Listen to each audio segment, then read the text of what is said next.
release out of the house, never again. No, Papa, no. No more leash. No more leash. Mama should have put her foot down with Grandma. She didn't want to, but she should have. And then yesterday wouldn't have happened. Yes, yesterday wouldn't have happened. No. Mama shouldn't have let Grandma. Mama should have known. Mama should have known, huh?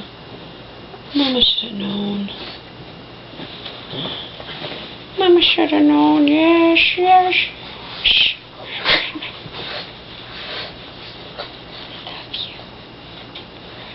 I just told her. She's like, why? What about when you go to therapy? Why can't you want me to walk home by myself? I was very gentle. I said, Mom, I've noticed that you're still, when you take them out to go out in the yard, that you're not putting the leash in the correct hand, and you've also come back before from walks or told me stories where, Omar got out of control, and why does he bark at people and this, that, or whatever, and I'm just afraid that maybe it could only take one time, that you might be out walking him in public, where you have to be careful of everything, of cars, of him getting excited over other dogs and people and whatnot, and you might forget to put the leash in the right hand and not have control over him. So I think it's best that you just don't walk him by yourself anymore and only walk him when I walk him. And then she's like, well, I don't really walk him by myself. I'm like, yeah, you do sometimes. You told me before that when he hadn't gone in the yard, you'd taken him for a walk, and then you walk him when I go to therapy. And she's like, well, what about when you go to therapy? I'm like, just take him in the yard, and I'll walk him when I get home, or we can walk him when I get home. It's not like I get home at 10 o'clock at night, And then I said, winter's coming anyway, and we don't walk him as much in the winter anyway,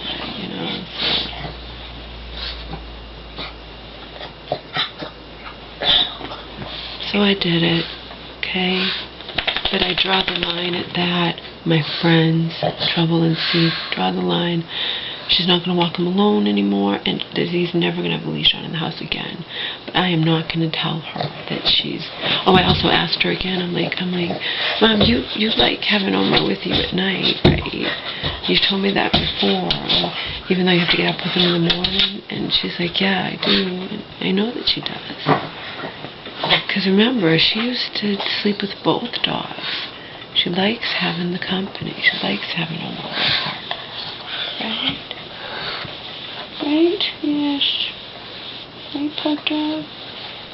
So I did it, but I'm not going to do what C said and I'm not going to have her never again take Omar out on the leash to go to the bathroom during the day in the yard. I'm not going to do that. I'm not going to do that. To me, that's being just way too paranoid.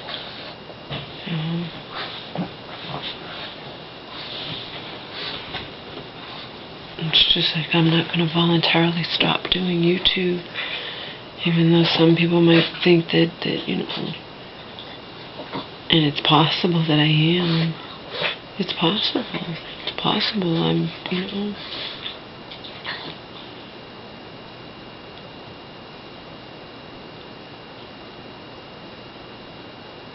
But I don't think that's fair to me either, to say I should stop doing YouTube because I might be putting my mother in danger, I mean, that's providing that some psycho decides to try to find us, or, that's just, like I said, this is my home. I could have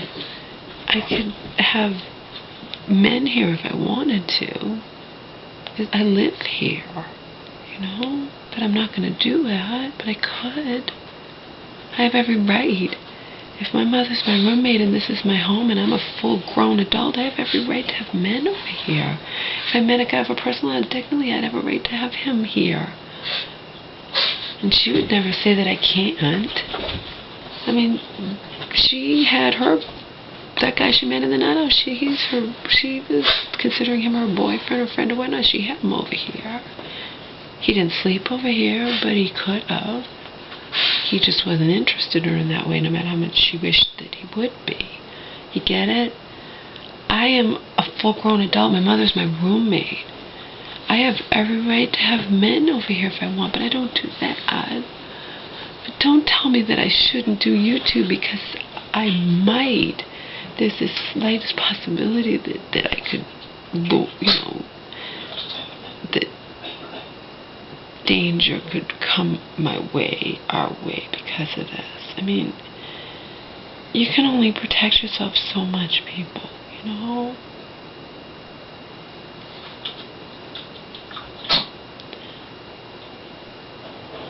I won't ever have anybody come here.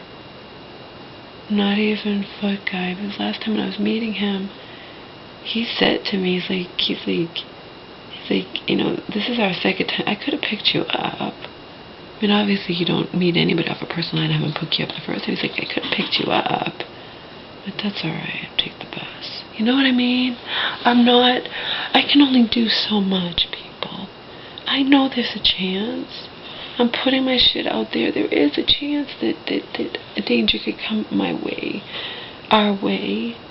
And it's not just me that would be affected, it's my mom. But there's chances all the time. There's chances that her illness could cause danger to come our way, She talks to the wrong people.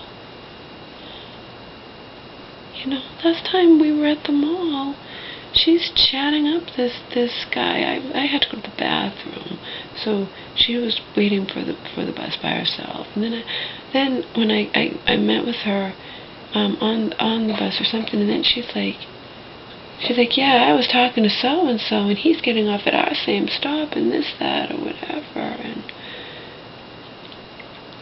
see, I tend to not do shit like that, And I'm like, alright, Mom, you didn't tell him where we live or anything, did you? Because she did that before. And she's like, no, he was getting off at blah, blah, blah. He was asking me for help or blah, you know what I mean? But I'm leery of all strangers. It turned out he was fine, but,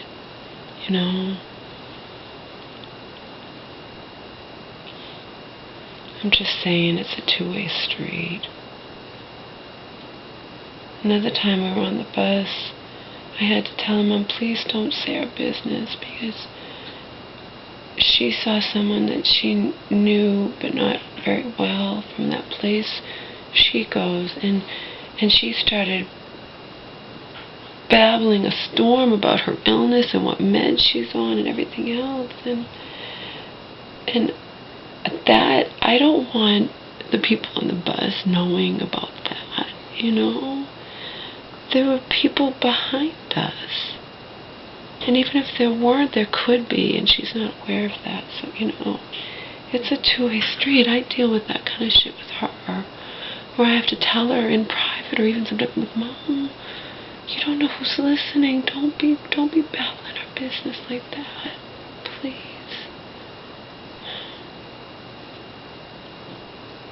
It's one thing for me to say it out on YouTube. It's another thing for, it to be going around locally or something, It's different. And remember, she travels far with me sometimes. We go on different forms of public transportation, not just around here local. And you don't know who's listening on buses. You just don't know, Mom. I've said it to her, tried to get her to understand. But what she does when I'm not around, Last time when she was sick in 2014, remember? My cousin can back me up on this, Mom, because my mom was calling up my cousin and ripping into me, and my cousin saw right through the bullshit. You okay? My mom was, remember, she met this guy on the bus and was telling him all our business, and then wanted she's like, he has a house, Laura, and you and Omar can move in and you'll be fine. And he's 80-something years old, and you don't have to have sex with him unless you want to. And see what I have to deal with. So, I would think at least, I know most people can't stand me, and I have enemies and this, whatever. But my friends should cut me some slack and realize that I deal with a lot of shit with her, It's not just all about her.